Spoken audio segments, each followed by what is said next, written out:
Hello दोस्तों। जैसा कि आप देख रहे हैं, सुन रहे हैं, बजट। बजट आखिर होता क्या है? व्यक्तिगत स्तर पे या शासन प्रशासन के स्तर पे इसकी आवश्यकता क्यों पड़ती है? सरकार बजट बनाती कैसे है? अगर सरकार बजट नहीं बनाएगी तो उसका दुष्परिणाम क्या हो सकता है? किसी भी शासन में बजट बनाने का जिम्मेदारी किसका है? क्या इसमें अलग अलग विभाग का उसका रोल क्या है? बजट का फाइनल अमाउंट किस तरह से फाइनल किया जाता है? इस सब चीज़ को अच्छे से क्लियरली जानने के लिए, समझने के लिए हमारे साथ हैं सर एस झा सर, जो छत्तीसगढ़ राज्य वित्त सेवा में एक वरिष्ठ अधिकारी हैं और प्रेजेंटली पुलिस गृह विभाग में वित्त नियंत्रक, फाइनेंशियल कंट्रोलर के रूप में पदस्थ हैं। पिछले साढ़े 3 दशक में राज्य के वित्त व्यवस्था, जिसके अंतर्गत बजट एक महत्वपूर्ण भाग होता है, इनको बनाने का बहुत बड़ा अनुभव है। साथ ही साथ उन्होंने अपने शासकीय सेवा कैरियर के दौरान अनेक महत्वपूर्ण विभागों में बजट बनाने तथा वित्त विभाग से चर्चा करने का महत्वपूर्ण अनुभव है। तो इस बजट की प्रक्रिया व्यवस्था को इस तरह से समझने के लिए और कौन एक्सपर्ट हो सकता है हमारे पास? थैंक यू सर, हमसे ज्वाइन करने के लिए और सिंप्लीफाइड तरीके से बजट के बारे में बताने के लिए। तो सर, मैं आपसे बस यही जानना चाहूँगा प्रेजेंटली कि बजट आखिर होता क्या है? नमस्कार पुष्पेन जी, और आप सभी दर्शक को मेरा नमस्कार। आज बहुत ही महत्वपूर्ण टॉपिक है बजट। और बजट की जब हम बात करते हैं तो बजट न केवल शासकीय विभागों के लिए आवश्यक है, बल्कि बजट किसी भी परिवार के लिए महत्वपूर्ण होता है। आप जानते हैं कि प्रत्येक विभाग का एक मुखिया होता है, जिसका कुछ अर्निंग स्रोत होता है। तो वह कहीं पर भी नौकरी करता है तो वेतन उसका मुख्य सोर्स ऑफ अर्निंग होता है, जिसको हम आय या रिसीट कहते हैं। साथ ही इस आय से उसको बहुत सारे खर्च जो परिवार को चलाने के लिए आवश्यक है उसकी आवश्यकता होती है, जैसे कि रोज रोज के खर्च के रूप में राशन पानी की व्यवस्था करना, राशन पानी में फूड ग्रेन्स की व्यवस्था करना, दही दूध की व्यवस्था करना, मिठाई की व्यवस्था करना, कपड़ों की व्यवस्था करना, बच्चों की पढ़ाई के लिए स्कूल फीस की व्यवस्था करना, बुक्स की व्यवस्था करना, मेडिसिन की आवश्यकता लगी रहती है परिवार में, जो बहुत सारे मेंबर्स होते हैं, उस पर व्यय करना। तो ये बहुत तात्कालिक खर्च जो प्रत्येक महीने उसको करने होते हैं। इसके साथ ही उस परिवार की वित्त व्यवस्था सुदृढ़ हो सके, इसके लिए कुछ उसको अपने वेतन का कुछ परसेंटेज, वो 10% हो, 15% वो निवेश भी करते हैं, ताकि वो फर्दर सोर्स ऑफ इनकम बने उसके लिए। और साथ ही टोटल वेतन खर्च नहीं कर लेते, कुछ बचा करके रखते हैं, ताकि भविष्य की जरूरत को भी, जो जिसको अनफोर्सिन एक्सपेंडिचर कहते हैं, उसको भी मीट आउट करने के लिए वो कुछ बचाते भी हैं। तो अब आप देखिए कि एक परिवार जो कि हमारा basic unit of our country है, उसका जो मुखिया होता है, उसको कितना फाइनेंशियल प्रूडेंस की आवश्यकता होती है, क्योंकि सोर्स ऑफ इनकम एक है वेतन, में खर्च के बहुत सारे मद हैं। तो उसमें एक संतुलन बना रहे, इसलिए उसको इतना ध्यान में रखना पड़ता है। अब जब हम सरकार की बात करते हैं, चाहे या यूनियन गवर्नमेंट की बात हो या स्टेट गवर्नमेंट की बात हो, तो सोचिए कि बजट बनाने के लिए कितनी चीज़ों का ध्यान में रखना पड़ता है। तो इसमें हम ये देखते हैं कि जो बजट जो है वो 2 भागों में डिवाइड रहता है। इसमें हमारा आय कितना अनुमानित है उसको ध्यान में रखना है, फिर जितना आय अनुमानित है उसी हिसाब से हम व्यय करें, तो व्यय को भी अनुमानित करना होता है। तो इस तरह से हम कह सकते हैं कि किसी वित्तीय वर्ष में किसी भी शासन को टोटल कितना आय रिसीट होने की संभावना है तथा उस आय के विरुद्ध में कितने एक्सपेंडिचर को अलाउ करना है। पुष्पेन जी, अमूमन होता ये है बिल्कुल सर। कि जो ट्रेडिशन को देखते हुए जो अनुभव हुआ है कि सरकार के पास में आय के स्रोत और उससे जो आय होते हैं वो लिमिटेड होते हैं जब आप व्यय के बारे में देखेंगे। बिल्कुल सर। तो उस दोनों के बीच में एक बैलेंस स्थापित हो, इसके लिए बजट की आवश्यकता होती है और यही बजट होता है। मतलब हम ये कह सकते हैं कि किसी भी वित्तीय वर्ष में कुल आय और कुल व्यय का जो अनुमानित ब्यौरा होता है इसको हम बजट कहते हैं।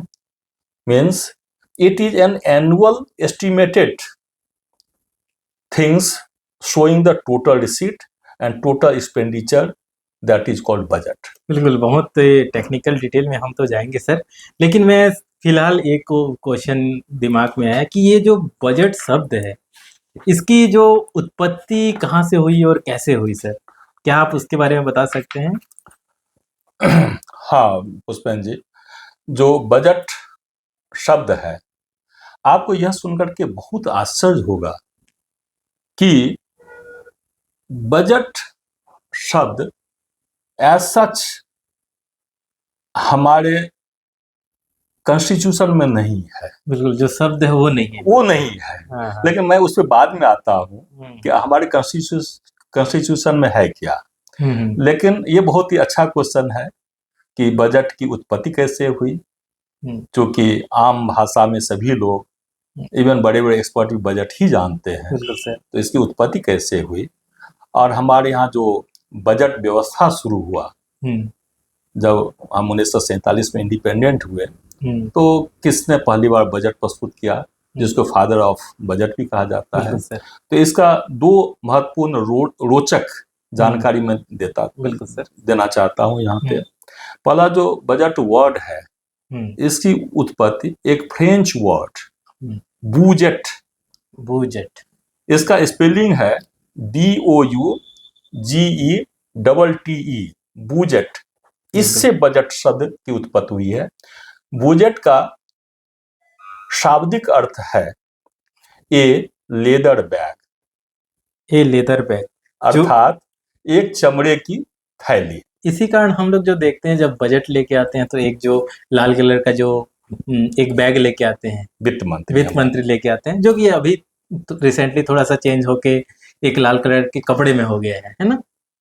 जी, आपने सही फरमाया कि यूजुअल ट्रेंड यही है कि ये जो शाब्दिक अर्थ है जो लेदर की एक थैली, इसी को दर्शाते हुए एक ट्रेडिशन बन गया है कि हमारे वित्त मंत्री, चाहे अगर यूनियन के हैं तो यूनियन फाइनेंस मिनिस्टर, अच्छा अगर स्टेट के हैं तो स्टेट फाइनेंस मिनिस्टर, वो एक लेदर का बैग, भले आजकल फॉर्म बहुत सारे चेंज हो गए हैं तो लेकिन लेदर का बैग को यूज करते हैं। और उसमें आप डिपिक्शन देखते होंगे कि अलग अलग कलर होता है। चाहे कभी कुछ सरकार, खास करके स्टेट गवर्नमेंट, उनको किसी फ्लैगशिप स्कीम को हाईलाइट करना रहता है जो उस बजट से शुरू करते हैं, तो वैसा मोनो टाइप का उसमें यूज करते हैं। तो ये ब्यूटी है, उस बैग की ब्यूटी है। तो लेकिन होता है एक थैला ही जिसमें बजट रखा रहता है और जिसको ला करके हमारे वित्त मंत्री अपने बजट भाषण में उसे निकाल करके बजट भाषण में पूरा डिक्लेयर करते हैं जो क्या क्या इसमें है। और सेकंड, जब मैंने कहा कि who is the father of Indian budget, तो इसकी जानकारी यह है कि मिस्टर KS चेट्टी, जो हमारे भारत देश के, खास करके जब हमारा देश इंडिपेंडेंट हुआ, आज़ाद हुआ, उसके जस्ट बाद वो फर्स्ट फाइनेंस मिनिस्टर थे हमारे देश के, श्री KS चेट्टी साहब। उन्होंने पहला बजट पूरे देश के लिए वो 26 नवंबर 1947 को प्रस्तुत किया था, इसलिए उनको फादर ऑफ इंडियन बजट कहते हैं। सर, ये नेक्स्ट इम्पोर्टेंट क्वेश्चन में से है, सरकार हर वर्ष बजट प्रस्तुत करने की आवश्यकता क्यों पड़ती है सरकार को? अगर बजट नहीं प्रस्तुत होगा तो क्या होगा? ये बहुत ही अच्छा क्वेश्चन है पुष्पेन जी। एक्चुअली गवर्नमेंट को एक बजट बनाने की आवश्यकता होती है। हम यूं कहें कि किसी भी स्टेट का फिजिकल हेल्थ तभी स्ट्रांग हो सकता है जब उसका फाइनेंशियल मैनेजमेंट बहुत स्ट्रांग हो। अगर हम फाइनेंशियल मैनेजमेंट चूंकि रोज रोज करना होता है और लंबे पीरियड तक करना होता है, उसको अगर हम एक लंबा पथ मान लें जिस पे लंबी दूरी हमको तय करना है, तो फाइनेंशियल मैनेजमेंट सुदृढ़ हो सके और सही दिशा में हम आगे बढ़ें, तो बजट एक टूल्स की तरह काम करता है, जिसको हम नेविगेशनल टूल कह सकते हैं। जैसे कंपास एक डायरेक्शन दे रहा है। एक डायरेक्शन देता है। अब सोचिए कि जब हमारे नाविक या जहाज समुद्र में जाता है और कई बार वहां का जो मौसम होता है उसमें कई बार वो समझ नहीं पा रहा है खुद अपने सेंस से कि हम किस दिशा में जाते हैं, सही दिशा में जा रहे हैं या नहीं जा रहे हैं, तो उसमें नेविगेशनल टूल्स जैसे कंपास उसको सही दिशा देता है। तो बजट भी फाइनेंशियल मैनेजमेंट के पथ पे सही दिशा में व्यवस्था बढ़ रही है, इससे फाइनेंशियल मैनेजमेंट सुदृढ़ हो सकेगा, उसको दिशा देने वाला ये एक टूल है बजट, एक नेविगेशनल टूल है बजट। एक डिसिप्लिन की बात कर रहे हैं मतलब यहाँ पे आप? जी, एक डिसिप्लिन की, एक सही डायरेक्शन में आगे बढ़ने का, ताकि हमारा आय और व्यय का जो रेशियो है वो बहुत ज्यादा भटके नहीं। बिल्कुल बिल्कुल। ताकि हम एक सुदृढ़ वित्त व्यवस्था को सुनिश्चित कर सकें, इसके लिए बजट बहुत ही इंपॉर्टेंट टूल है। बिल्कुल बिल्कुल, क्योंकि हमारे पास लिमिटेड रिसोर्सेस हैं, उसी लिमिटेड रिसोर्सेस पे ही सरकार अपने पूरे कार्य करते होंगे। एकदम सही आपने बताया कि बजट की आवश्यकता इसलिए होती है ताकि जो हमारे टोटल एक्सपेक्टेड रिसीट होने वाले हैं और उसी के विरुद्ध हमको कितना टोटल एक्सपेक्टेड हम एक्सपेंडिचर करें, उस दोनों के बीच में संतुलन स्थापित हो सके, इसलिए सरकार बजट बनाती है। इसमें मैं एक चीज और ऐड करना चाहता हूं कि सरकार के पास जो आय के जो साधन होते हैं, जिसको फाइनेंशियल रिसोर्सेस कहते हैं, वो लिमिटेड होते हैं। बिल्कुल सर। लेकिन नीड ऑफ इनकरिंग एक्सपेंडिचर, इसमें huge amount of budget is needed for doing the expenditure in a particular financial year.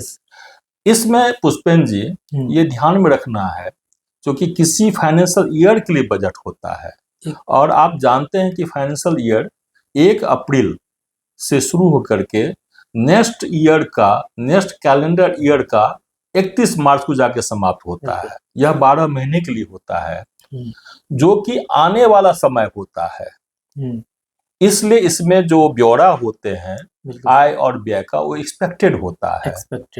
चूंकि बजट एडवांस में बना लिया जाता है, जिसका इफेक्टिव डेट 1 अप्रैल से शुरू होता है, तो दोनों जो फिगर्स होते हैं आय के तथा व्यय के, वो अनुमानित होते हैं। बिल्कुल सर। और इसी वे में एक जो अभी चेंजेस हुए हैं उसको बता सकते हैं क्या सर? पहले जो बजट का जो प्रक्रिया होती थी मार्च में होती थी, अब वो फरवरी में आ गई है, तो उसके पीछे का जो कारण क्या हो सकते हैं सर? ये बहुत ही महत्वपूर्ण विषय है जो आपने यहाँ रेज किया है। 2017 से पहले यूजुअली फरवरी के लास्ट में या मार्च में ऐसे बजट जाया करता था, और कई बार कई दिनों का डिफरेंस हुआ करता था। तो लेकिन 2017 में शासन ने यह निर्णय किया कि प्रत्येक वर्ष फरवरी का पहला जो दिन हो, अगर वो वर्किंग डे हो, तो 1 फरवरी को ही यूनियन बजट प्रस्तुत किया जाएगा पार्लियामेंट में।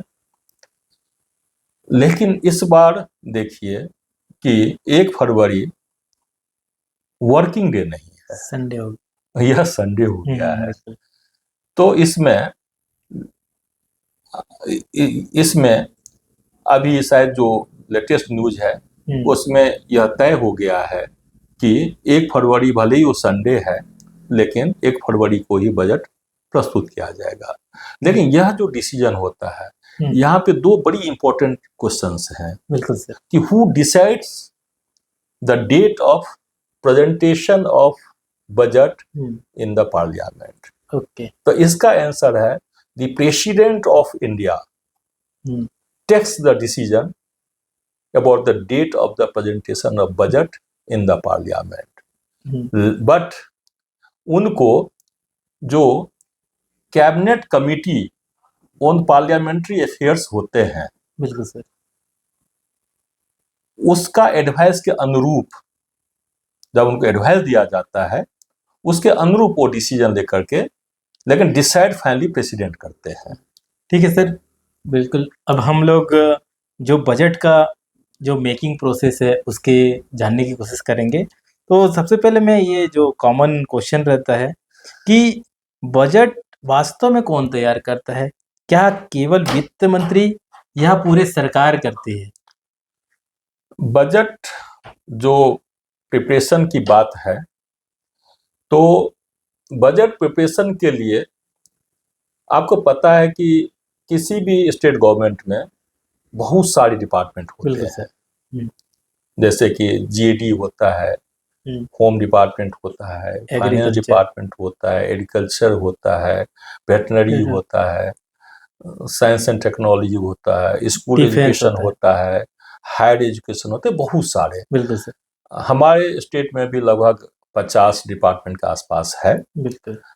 तो इसमें जो नोडल डिपार्टमेंट है वो फाइनेंस डिपार्टमेंट है, जिसका कि पाइवटल रोल होता है, सबसे महत्वपूर्ण भूमिका होती है कि वह बजट को तैयार करे।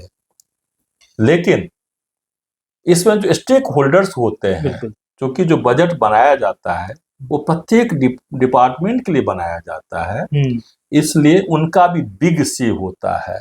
तो सर उन जो अलग अलग मंत्रालय का या फिर अलग अलग विभाग का किस तरह से रोल होता है उसमें? यस पुष्पेन जी, इसमें एक्चुअली बजट का जो प्रिपरेशन शुरू होता है वो वित्त विभाग द्वारा काफी पहले से तैयारी की जाती है इसके लिए, क्योंकि आप जानते हैं कि लाखों हजार करोड़ का बजट होता है। बिल्कुल। तो इसकी तैयारी बहुत पहले से शुरू हो जाती है, कम से कम 5 से 6 महीने इसमें लगते हैं पूरी तैयारी करने के लिए। मुझे जहाँ तक अनुभव है बिल्कुल सर, कि हमारे शासन व्यवस्था के तहत हमारे स्टेट में जुलाई महीने के लास्ट में या अगस्त महीने के शुरू से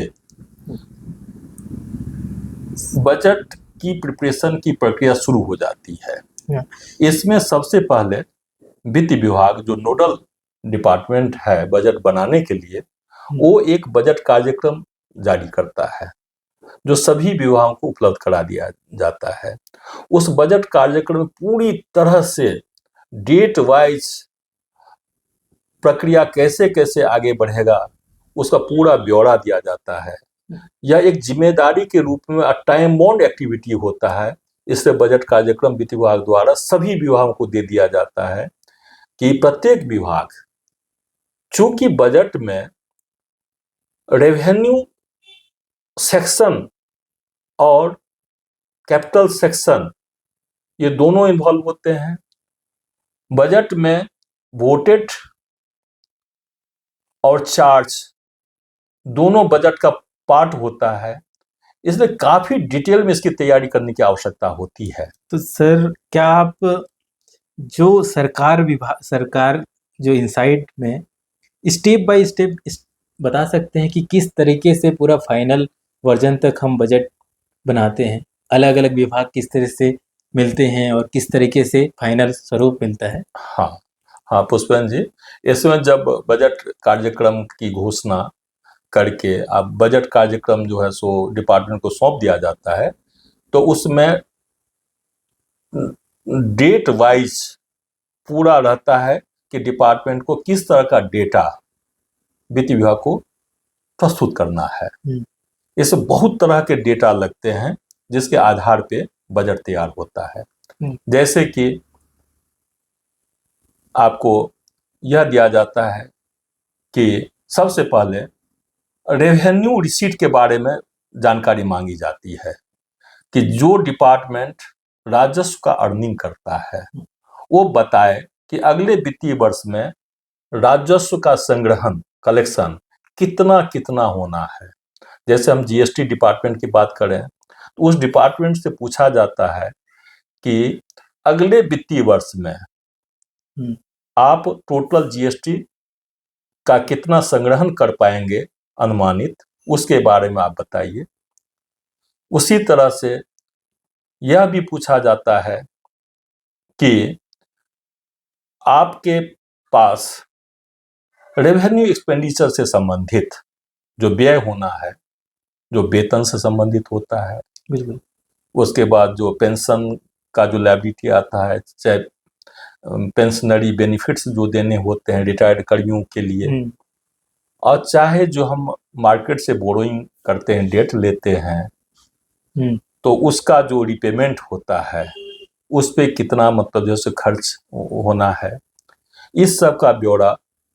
तो इसमें ये होता है कि जो आपके जो विभाग हैं इसमें अभी कार्यरत कितने एम्प्लॉई हैं, उनका वेतन का क्या मतलब खर्च संभावित है अगले वित्तीय वर्ष में, उनको महंगाई भत्ता कितना दिया जाना है, उसके लिए वित्त विभाग कुछ गाइडलाइन भी देता है कि अगले वित्तीय वर्ष में मान लीजिए इतना % हायर आप डीए का प्रावधान कर दीजिए। क्योंकि पुष्पेन जी आप जानते हैं कि प्रत्येक वित्तीय वर्ष में जो 1 साल का होता है अमूमन 2 बार डीए जो है सो उसमें बढ़ता है सर।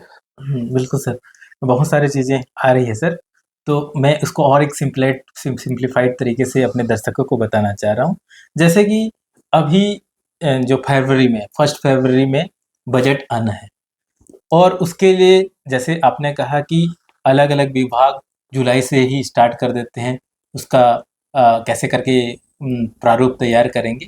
तो अगर आप एक महीने के हिसाब से या किस तरीके से वो अपना जो विभाग है कैसे करके अपना एक्सपेंडिचर कितना होगा उसको कैसे करके वो निर्धारित करता है और इस साथ ही साथ कैसे वो फाइनेंस मिनिस्ट्री तक पहुंचता है, ये पूरा इसको एक क्रमबद्ध तरीके से समय को लेते हुए और प्रोसेस को लेते ही थोड़ा सा हमारे दर्शकों को बताइए सर। जी पुष्पेन जी, इसमें जो 1 फरवरी की बात आप कर रहे हैं, हाँ, ये हम यूनियन गवर्नमेंट की बजट की बात कर रहे हैं। बिल्कुल सर। और अगर हम स्टेट की बात करें जो हमारे राज्य से संबंधित है तो इसका 1 फरवरी के बाद ही यूजुअली वो डेट रखा जाता है बजट को प्रेजेंट करने के लिए। तो लास्ट ईयर जो 2025 अभी निकला है उसके अगस्त से ही जो है इसकी प्रक्रिया शुरू कर दी थी वित्त विभाग ने, अगर हम स्टेट गवर्नमेंट के बजट प्रिपरेशन की बात करें तो इसमें जब वो सारे डेटाज वित्त विभाग पूरा कलेक्ट करता है कि अगले वित्तीय वर्ष में जो अभी की हम समय बात करें तो 1 अप्रैल 2026 से 31 मार्च 2027 इसकी अभी बात चल रही है। तो उस 12 महीने के लिए, उस फाइनेंशियल ईयर के लिए टोटल रेवेन्यू कितना हो सकता है। मैंने आपको बताया कि जीएसटी डिपार्टमेंट बहुत मेन है इसमें। इसके बाद आपको जो है सो माइनिंग डिपार्टमेंट बहुत महत्वपूर्ण होता है रेवेन्यू संग्रहण की जहाँ तक बात है। इसके बाद आपको जो है सो एक्साइज डिपार्टमेंट बहुत ही महत्वपूर्ण होता है। फिर इसमें एनर्जी डिपार्टमेंट महत्वपूर्ण होता है। फिर इसमें ट्रांसपोर्ट डिपार्टमेंट महत्वपूर्ण होता है और कुछ छोटे छोटे डिपार्टमेंट भी रेवेन्यू जनरेट करता है। तो लगभग 9-10 बड़े डिपार्टमेंट हैं और बाकी जो छोटे छोटे रेवेन्यू जनरेटिंग डिपार्टमेंट हैं। फॉरेस्ट डिपार्टमेंट बहुत ज़्यादा रेवेन्यू जनरेट करता है। इरिगेशन डिपार्टमेंट बहुत बड़ा रेवेन्यू जनरेट करता है। तो इस तरह से सबसे पहले वो आकलन करते हैं कि टोटल रेवेन्यू जनरेशन की क्या उम्मीद बन रही है। अब जब ये तय हो जाता है तब फिर वो एक्सपेंडिचर की भी जानकारी हर एक डिपार्टमेंट से वो लेते हैं। इसमें रेवेन्यू एक्सपेंडिचर का कि कितना खर्च होगा। रेवेन्यू एक्सपेंडिचर यूजुअली जो वेतन, पेंशन लायबिलिटीज या जो ऋण पे जो लिया गया उसका जो इंटरेस्ट का पेमेंट होना है, ये सबको कमिटेड एक्सपेंडिचर बोलते हैं इस तीनों को। इसके अतिरिक्त वाहन कितना है, कितने संख्या में आपको जो है सो ऑफिस इक्विपमेंट हैं, ऑफिस फर्नीचर्स हैं, जिस पे भी रेकरिंग एक्सपेंडिचर आएगा उसके रिपेयर के लिए, उसके मेंटेनेंस के लिए। तो जो तात्कालिक व्यय से संबंधित चीजें हैं वो रेवेन्यू सेक्शन में जाता है, राजस्व अनुभाग का पार्ट बनता है। और जो दीर्घकालिक जो इंफ्रास्ट्रक्चर है उसको कवर करने के लिए वो कैपिटल एक्सपेंडिचर में, पूंजीगत व्यय में उसको रखा जाता है, पूंजीगत अनुभाग में रखा जाता है। ये क्लियर कट डायकोटोमी है, रेवेन्यू अनुभाग और पूंजीगत अनुभाग। बिल्कुल। हेलो दोस्तों, मैं ये जो डिटेल में जो सर बता रहे हैं, रेवेन्यू रिसिप्ट हो गया, कैपिटल रिसिप्ट हो गया, टोटल एक्सपेंडिचर, ये जो बजट के अलग अलग कंपोनेंट है, उसके लिए आप सबके लिए डेडिकेटेड वीडियो लेके आएंगे जब बजट को जब टेक्निकल रूप में हम लोग अंडरस्टैंड करेंगे।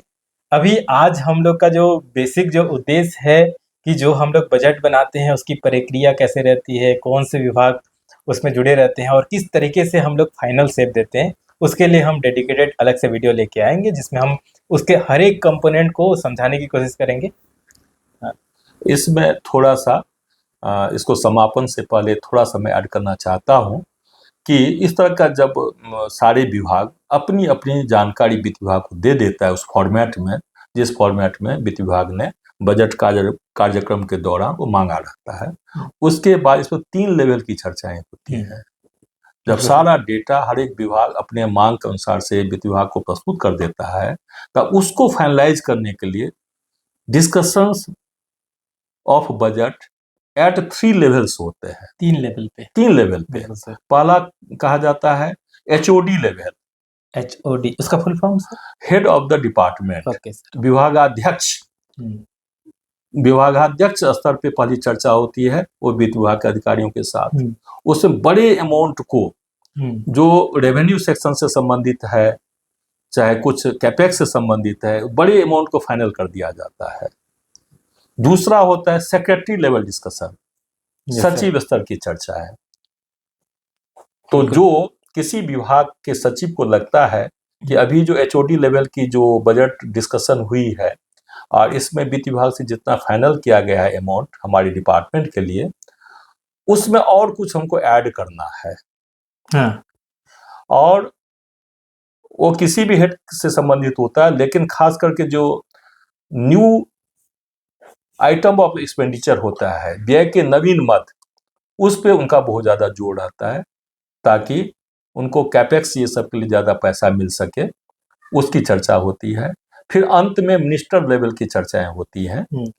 तो जो वित्त विभाग से चर्चा के बाद कुछ किसी डिपार्टमेंट को के माननीय मंत्री जी को लगता है कि अभी भी कुछ और ऐड कराया जा सकता है उस बजट में, तो उसके बारे में वहां पे मंत्री लेवल पे चर्चा होती है। मंत्री लेवल चर्चा से आशय यह है उस विभाग के मंत्री वो चर्चा करते हैं माननीय वित्त मंत्री के साथ। जब इस तीनों लेवल की चर्चाएं पूरी हो जाती हैं तो बजट का स्वरूप तय हो जाता है। बिल्कुल सर, ये जैसे कि हमारे पास रहता है कि बहुत सारे स्कीम रहते हैं, बहुत सारे एक्सपेंडिचर रह सकते हैं हर एक डिपार्टमेंट का, तो अगर ऐसा कंडीशन आ जाए जिसमें क्या है कि संसाधन जो की उपलब्धता कम रहे, तो ऐसे में डिसीजन किस टाइप से लिया जाता है? ये बहुत ही अच्छा क्वेश्चन है।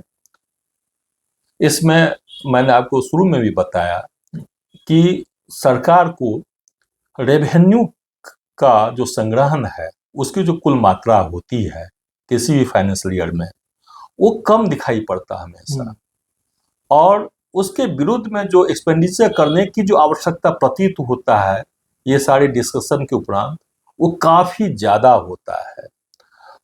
आजकल तो आप देख रहे हैं कि एक तो डेवलपमेंटल एक्टिविटीज बहुत बढ़ गए हैं, चूंकि बजट जो है सो आम नागरिकों से जुड़ा होता है, आम नागरिकों की जो सुख सुविधा है, उसका जो वेलफेयर है, उसको जो विकास के लिए जो माहौल देना है, उसके लिए बजट बनता है।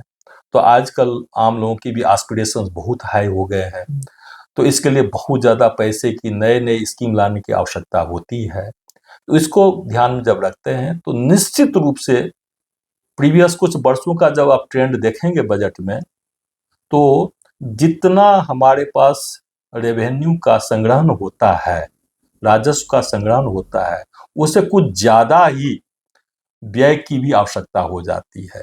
तो ये जो गैप होता है, बिल्कुल सर। तो टोटल हमारा रेवेन्यू कितना उम्मीद है जनरेट होने का, उसके विरुद्ध में कितना ज़्यादा एक्सपेंडिचर करने की आवश्यकता होती है, तो हमेशा पाया जाता है कि वो ज़्यादा होता है। सैकड़ों करोड़ या हजारों करोड़ ज़्यादा आवश्यकता होती है व्यय करने की। तो इसको जो है सो हम फिजिकल डेफिसिट कहते हैं। और इस फिजिकल डेफिसिट को मीट आउट करने के लिए सरकार जो है सो कुछ उसके पास में टूल्स हैं, बजटरी टूल्स हैं, जैसे कि borrowing from the market, taking the amount from the public fund. ये सारी प्रक्रिया हैं जिसको हम अलग से पूरा डिटेल में आपको बताएंगे। बिल्कुल, क्योंकि सर जब हम लोग बजट यहाँ पे जब सुनते रहते हैं तो उसमें जनरली हम लोग को 2-3 जो कॉमन जो नागरिक है वो यही समझता है कि जीडीपी का ग्रोथ कितना हो रहा है, हम लोग का जीडीपी ग्रोथ रेट रहेगा। साथ ही साथ रहता है कि किस तरीके से हम लोग का फाइनेंशियल डिसिप्लिन रहेगा, इस टाइप से रहते हैं। सर लेकिन मैं एक और क्वेश्चन जो पूछना चाहता हूँ हमारे जो इस पूरा बजट के मेकिंग प्रोसेस में, सर अपार्ट फ्रॉम गवर्नमेंट और जैसे कि जो हमारे एक्सपर्ट्स होते हैं, इकोनॉमिस्ट होते हैं, इंस्टीट्यूशंस होते हैं अलग-अलग, वो किस तरीके से हमारे बजट बनाने में हेल्पफुल करते हैं? पुष्पन जी, बहुत ही अच्छा क्वेश्चन है कि बजट बनाने से पहले बहुत सारे एक्सपर्ट्स की ओपिनियन की आवश्यकता होती है, क्योंकि बजट पूरे 1 साल के लिए बनाया जाता है, जो आगामी वर्ष 1 अप्रैल से शुरू होना है। तो इसमें एक्सपर्ट के रूप में बहुत सारे इंस्टीट्यूशंस भी हैं, बहुत सारे फर्म्स जो हैं हमारे स्टेट के, उसके जो रिप्रेजेंटेटिव होते हैं, जैसे एसोचैम होता है, चाहे बहुत सारे कॉमर्शियल जो ट्रेड एक्टिविटी है उसके जो यूनियन के जो लीडर्स होते हैं, उनसे भी कई बार ओपिनियन लिया जाता है। कई बार यूथ का भी ओपिनियन लेता है जो वित्त विभाग करते हैं। अमूमन वित्त मंत्री महोदय इससे आम पब्लिक से, यूथ से, person belonging to different trade organisations, इस सब से भी चर्चा करके उनकी क्या भावना है, वो प्रदेश को किस दिशा में ले जाना चाहते हैं, चाहे अभी burning requirement of the state क्या है, उस पर वो लोग चर्चा लेकर के इनपुट लेते हैं। साथ ही हमारा जो स्टेट फाइनेंस कमीशन है उसका भी रिकमेंडेशन होता है। साथ ही कई बार जो रिजर्व बैंक ऑफ इंडिया है उससे भी कई इनपुट मिलते हैं। तो फिर जो प्रदेश में आर्थिक सलाहकार होते हैं उनसे भी इनपुट ली जाती है। तो बड़ी समग्रता के साथ ये विचार विमर्श करते हुए हमारा वित्त विभाग, जो कि जिनके हेड मुखिया हमारे माननीय वित्त मंत्री होते हैं, वो समग्रता में विचार करते हुए फिर बजट को स्वरूप देते हैं। बिल्कुल सर, हमने आज बहुत ही इसमें एक इंस्टीट्यूशन और है जो बहुत महत्वपूर्ण है, जो स्टेट फाइनेंस कमीशन है, उसका भी बहुत बड़ा रोल होता है इसको दिशा तय करने में। तो हमने आज बहुत सारी चीज़ों को चर्चा की। सबसे पहले तो हमने बजट क्या होता है वो जाना, उसके बाद निजी जीवन में और एक सरकार के लिए बजट क्या ज़रूरी है वो जाना, साथ ही साथ पूरा बजट के पूरा प्रोसेस को भी हमने समझने की कोशिश किया अलग-अलग डिपार्टमेंट लेवल पे, और किस तरह से सर बजट बनाते हैं अपने विभाग से, तो वो उन्होंने अपना रियल एक्सपीरियंस को हमको बताया, दर्शाया। साथ ही साथ अगर बजट नहीं होगा तो किस तरह से परिस्थिति आ सकती है, कैसे जो फिस्कल डिसिप्लिन की जो बात की, फिस्कल डेफिसिट की बात की, वो ज़रूरी है और उसके बारे में बताया। तो क्या सर एक चीज़ और थोड़ा-सा ऐड ऑन कर सकते हैं क्या? जैसे कि हम लोग जब बजट की बात करते हैं तो फिस्कल डेफिसिट के टर्म्स में जीडीपी का इतना परसेंट होना चाहिए वो, और जब हम लोग बजट को पारित करते हैं पार्लियामेंट में तो उसके बारे में भी थोड़ा-सा बता सकते हैं क्या? इसमें देखिए, जो बजट डेफिसिट जो होता है वो जो एफआरबीएम एक्ट होता है, उस एफआरबीएम एक्ट के तहत जो पैरामीटर्स हैं उसमें बजट डेफिसिट की बात आती है, जिसको कि हम अलग से एक बिल्कुल। टॉपिक में पूरा बिल्कुल, कवर करेंगे, क्योंकि उसमें केवल बजट डेफिसिट ही नहीं है और दूसरे पैरामीटर्स भी हैं, जिसको बिल्कुल हम सर। डिस्क्लोज उस बजट के सेशन में करेंगे। और पूरे जो प्रोसेस जो पार्लियामेंट में लेके आते हैं, जैसे कि फाइनेंस बिल, मनी बिल है, उसके बारे में भी हम एक अलग से क्लास में समझने की कोशिश करेंगे। निश्चित रूप से, जिसको हम इस टाइटल के रूप में देख सकते हैं कि constitutional constitutional provisions for budget. तो इसके तहत and how and what are the different process devised under the provision of constitution, इसको हम एक सेपरेट टॉपिक में लेकर के अगले वीडियो में उसको कवर करेंगे। बिल्कुल सर, जैसे कि सर ने स्टार्टिंग में कहा था कि बजट जैसे शब्द हमारे कॉन्स्टिट्यूशन में कहीं लिखा नहीं है, लेकिन एक जो शब्द लिखा गया है जिसके थ्रू हम समझते हैं, आर्टिकल 112 के थ्रू एनुअल फाइनेंशियल स्टेटमेंट, उसके बारे में हम लोग डिटेल्स में बढ़िया से अच्छे से चर्चा करेंगे, जिसमें हम लोग पूरा कॉन्स्टिट्यूशन का जो मेथड है और कैसे करके कॉन्स्टिट्यूशन में हम लोग को प्रोसेस बताया गया है और किस तरह से फाइनेंस मिनिस्ट्री या फिर जो राज्य के जो मंत्री हैं किस तरह से ले डाउन करते हैं, किस टाइप से बिल्ड होता है, ये सब नेक्स्ट क्लास में या फिर नेक्स्ट वीडियो में हम लोग समझने की कोशिश करेंगे। अभी तक सबसे पहले तो झा सर को थैंक यू सर कि हमें बहुत सारे जो इन्फॉर्मेटिव तथ्य बताने के लिए, साथ ही साथ जो इन बिल्डिंग जो प्रोसेस है, जो सरकार प्रोसीजर रूप से किस तरह से फॉलो करता है, उस सब चीज़ को बताने के लिए हमारे दर्शकों के लिए थैंक यू सर। जय हिंद। धन्यवाद। धन्यवाद। जय हिंद।